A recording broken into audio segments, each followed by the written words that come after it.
Hello students, today we are studying particle nature of electromagnetic radiation that was given by the Planck, and this theory was called Planck's quantum theory. Okay, अब बात करेंगे जो the failure of the classic electromagnetic theory. जब classic electromagnetic जो theory थी जब वो fail हो गई तो रेडिएशन की, तो explanation of the phenomena of the photoelectric effect, photo electric effect के फिनोमिना को बताने में, तो इफेक्ट को बताया लेड मैक्स प्लांक ने, इस इफेक्ट को, फोटो इलेक्ट्रिक इफेक्ट को, टू प्रपोज न्यू थ्योरी, और उन्होंने एक नई थ्योरी दी। उस थ्योरी को क्वांटम थ्योरी ऑफ रेडिएशन के नाम से जाना गया। अब the main point of this theory are, और इस थ्योरी के मेन पॉइंट हैं कि रेडिएंट एनर्जी इज एमिटेड और absorb not continuously but discontinuously. जो रेडिएंट जो एनर्जी है ना, जो एनर्जी है वो क्या है, उत्सर्जित भी होती है और अवशोषित भी होती है, पर ये कंटिन्यूसली नहीं होता, ये लगातार नहीं होता है, ये डिसकंटिन्यूसली, मतलब अनिश्चितता के साथ, मतलब बिना लगातार, मतलब कि इसमें कोई निश्चितता नहीं होती। In the form of the small packet of the energy, एक छोटे छोटे पैकेटों में ऊर्जा के पैकेट, ऐसे छोटे छोटे ऊर्जा के पैकेटों में क्या होता है, रेडिएट एनर्जी जो बात करें बाहर उत्सर्जित होती है और अवशोषित होती है, एमिटेड होती है और एब्जॉर्ब होती है। और ये जो एमिटेड है, एब्जॉर्ब है, ये कंटिन्यूसली नहीं होता है, ये डिसकंटिन्यूसली होता है, और in the form of small packets में ऑफ एनर्जी। और जो स्मॉल एनर्जी के जो पैकेट हैं इन्हें ही हम क्या कहते हैं, स्मॉल एनर्जी के जो पैकेट हैं इन्हें ही हम क्वांटा कहते हैं, है ना। क्या कहते हैं इन्हें, क्वांटा। ठीक है, तो energy packets are also called the quanta.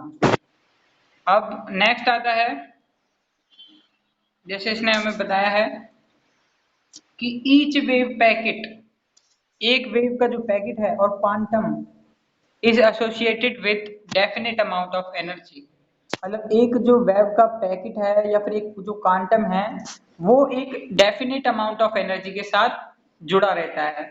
ठीक है, एक पैकेट में मतलब डेफिनेट एनर्जी होती है।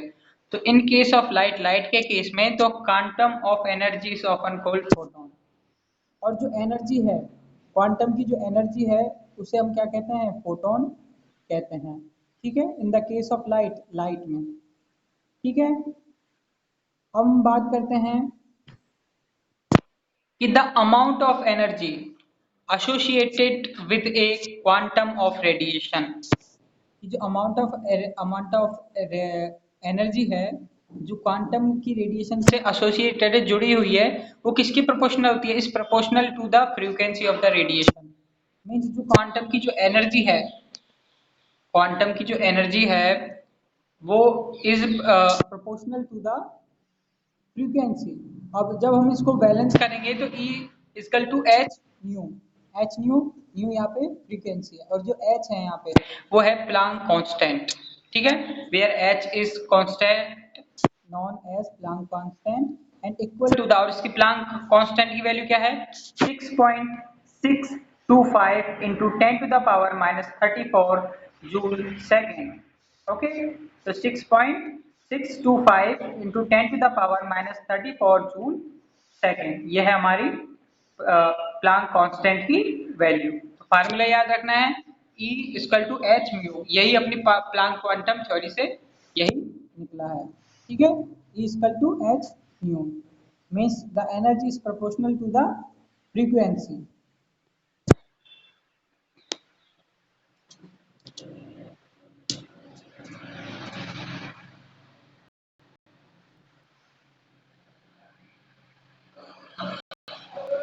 अब यहां देखो कि the energy of photon of light in terms of wavelength is velocity of light c is given as, कि बात करें जो फोटोन की जो एनर्जी है ना, इन टर्म्स ऑफ वेवलेंथ, अगर हम उसको वेवलेंथ में कन्वर्ट करें तो the velocity of light c, तो जैसे अब, और वेलोसिटी ऑफ लाइट c में तो ऐसे करेंगे कि न्यू इक्वल टू क्या होता है भाई, c equal to nu lambda, है ना, C equal to nu lambda होता है। और फिर तो न्यू इक्वल टू क्या हो जाएगा, न्यू इक्वल टू हो जाएगा C अपॉन लैम्डा।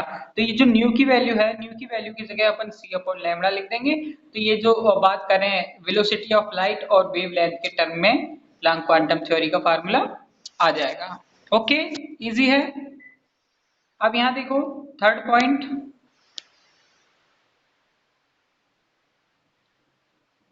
कि a body can emit and absorb energy only in terms of integral multiple of quantum.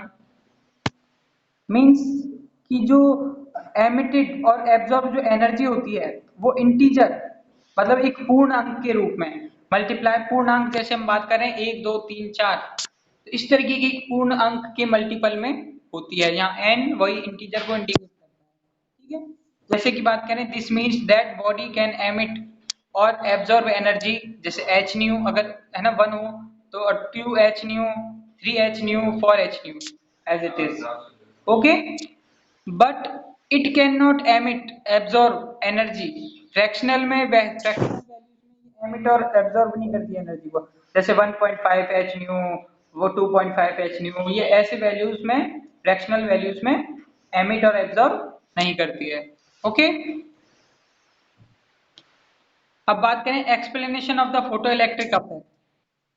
अब एक्सप्लेनेशन है वो हमें पता होनी चाहिए कि भाई फोटो इलेक्ट्रिक इफेक्ट की एक्सप्लेनेशन क्या है। तो यहाँ देखिए कि इट वाज आइंस्टाइन, इसकी जो एक्सप्लेनेशन है वो आइंस्टाइन ने दी थी, ये बात है ना, याद रखो। इट वाज आइंस्टाइन वो explain the photo electric effect, जिसने फोटो इलेक्ट्रिक इफेक्ट बताया on the basis of quantum theory, quantum theory के बेस पे, ठीक है। इट वाज आइंस्टाइन, वो आइंस्टाइन था जिसने फोटो इलेक्ट्रिक इफेक्ट दिया क्वांटम थ्योरी के बेसिस पे। तो according to him electrons in metals are held by some attractive forces, कि जो मेटल्स में जो इलेक्ट्रॉन होते हैं वो कुछ अट्रैक्टिव फोर्स से जुड़े हुए होते हैं, है ना। तो to overcome these forces certain minimum amount of energy is required. तो उन इलेक्ट्रॉन्स को हटाने के लिए, है ना, मिनिमम अमाउंट ऑफ एनर्जी की आवश्यकता होती है। तो मिनिमम अमाउंट ऑफ एनर्जी चाहिए होता है इन इलेक्ट्रॉन्स को हटाने के लिए। तो which is characterised of the metal, तो जो कि मेटल में कैरेक्टराइज्ड होता है। अब बात करें जो एनर्जी रिक्वायर्ड होती है ना, तो वही इस एनर्जी एक फिक्स एनर्जी होती है, उस एनर्जी को इलेक्ट्रॉन को हटाने के लिए अपन को बहुत जरूरी होता है ना। अब बात करें कि जो फोटो इलेक्ट्रिक वर्क फंक्शन है ना, भाई जो एनर्जी रिक्वायर्ड होती है, एनर्जी किया गया कार्य ही ऊर्जा होती है, तो E इक्वल टू W। तो यहाँ पे वो उसको ही photo electric work function W naught से डिनोट करते हैं, मतलब वो फिक्स अमाउंट है ना, इसलिए W नॉट मतलब इतनी एनर्जी तो होनी ही चाहिए, है ना। जैसे थ्रेशोल्ड एनर्जी होती है, जो इतनी एनर्जी मतलब इतनी फ्रीक्वेंसी, थ्रेशोल्ड फ्रीक्वेंसी पड़ी थी कि मतलब इस फ्रीक्वेंसी से अगर कम फ्रीक्वेंसी की अगर रेज वेव्स अगर बात करें स्ट्राइक होती है तो फिर वो क्या करेगा, इलेक्ट्रॉन्स एमिट नहीं होंगे। तो उसी तरीके से ये अपने एक fix level of the energy जिसे वर्क फंक्शन के रूप में जानते हैं।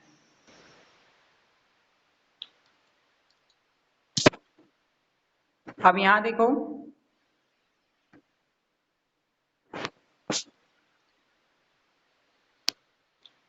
कि नाउ अब हम बात करें कि now to case ejection of electron, electrons को निकलने के लिए the photons of incident light have energy equal to the greater than this work. Means जो फोटोन की जो एनर्जी है अगर इस वर्क फंक्शन से ज्यादा होती है ना, तो जो इलेक्ट्रॉन है वो इजेक्ट होते हैं, मतलब इलेक्ट्रॉन निकलने लगते हैं, मतलब एनर्जी से अगर ज्यादा एनर्जी जाती है तो वो निकलने लगते हैं इलेक्ट्रॉन्स। तो to known from the quantum theory that energy of photon is directly proportional. और जो एनर्जी निकलेगी, है ना, मतलब जिस एनर्जी से अगर अपन ज्यादा एनर्जी देते हैं तो इलेक्ट्रॉन इजेक्ट होंगे, लेकिन जो एनर्जी निकलेगी, है ना, जो इसकी स्पीड होगी, अब बात करें कि that theory that energy of photon is directly proportional to the frequency of the radiation. Energy किसके रेडिएशन के फ्रीक्वेंसी के प्रोपोर्शनल होती है, so that the incident of photon, ये जो फोटोन है should have certain minimum frequency, तो इनकी सबसे मिनिमम फ्रीक्वेंसी है ना, जो सबसे मिनिमम फ्रीक्वेंसी है ना जिस पर क्या हो एनर्जी एमिट हो, तो उसे कहते हैं थ्रेशोल्ड फ्रीक्वेंसी, और क्रिटिकल फ्रीक्वेंसी भी उसे हम कहते हैं। तो फोटो इलेक्ट्रिक वर्क फंक्शन क्या हो जाएगा, W nought equal to the h mu nought, means यहाँ एनर्जी है ना वो E थी, तो उसको हम यहाँ पे W नॉट वर्क फंक्शन के रूप में ले रहे हैं, क्योंकि एनर्जी क्या है, किया गया कार्य ही ऊर्जा है, E इक्वल टू W।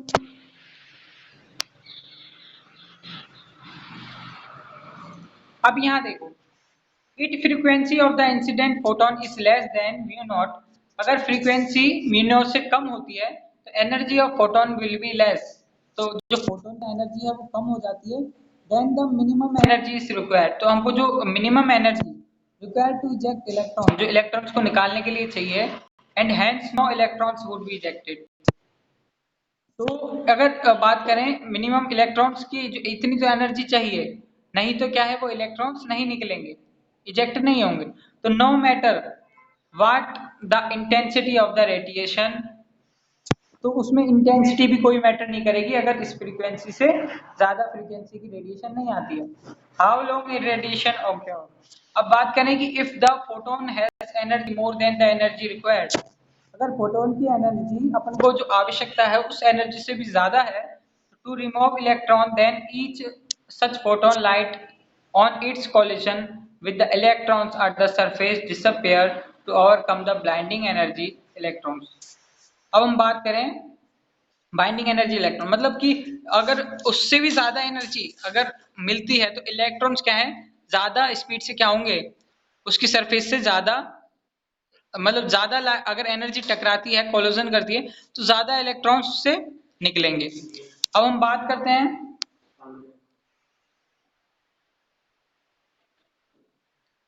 कि सीन्स, देखो द एक्सेस एनर्जी, ज्यादा energy is taken up by the electron, अगर इलेक्ट्रॉन लेता है तो काइनेटिक एनर्जी मींस उसकी गतिज ऊर्जा, उसकी स्पीड बढ़ा देती है वो एनर्जी की, जैसे scenes total energy is conserved, one में राइट आइंस्टाइन इक्वेशन। अब जो टोटल एनर्जी है उसी को ही आइंस्टाइन इक्वेशन से हमने डिवाइड किया, कैसे कि एच न्यू, भाई एच न्यू क्या होता है E energy equal to the h nu nought, h nu nought means W, है ना जो अपन ने पढ़ा था W, है ना वर्क फंक्शन, है ना, और प्लस काइनेटिक एनर्जी, ठीक है।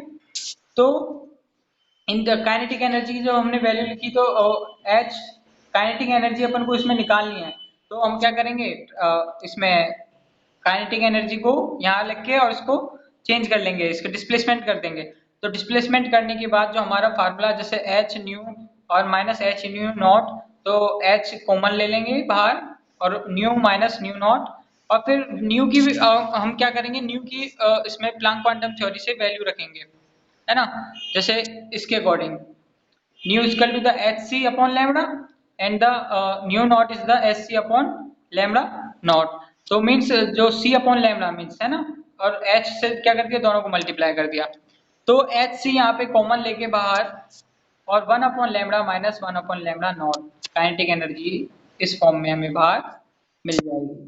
ओके, तो इस तरीके इस फार्मूले में ये जो फार्मूला है इसे आइंस्टाइन इक्वेशन के नाम से जाना जाता है, बहुत इंपॉर्टेंट इक्वेशन है आइंस्टाइन इक्वेशन, एग्जाम में जरूर आएगी, ध्यान रखना।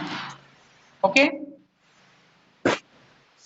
तो आइंस्टाइन इक्वेशन आप ध्यान रखना। अब मैं फटाफट से और बता देता हूं आपको,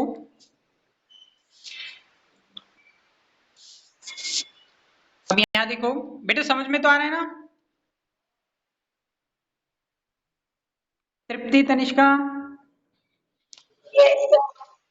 हाँ, अब यहाँ देखो scenes for a particular metal, अगर हम पर्टिकुलर मेटल की न्यू नॉट मतलब फ्रीक्वेंसी देखें threshold frequency and H R constant, तो बात करें तो मेटल्स की म्यू नॉट थ्रेशोल्ड फ्रीक्वेंसी और जो प्लैंक कांस्टेंट वैल्यू है वो क्या रहती है, वो कांस्टेंट रहती है, तो kinetic energy of the photo electron is directly proportional.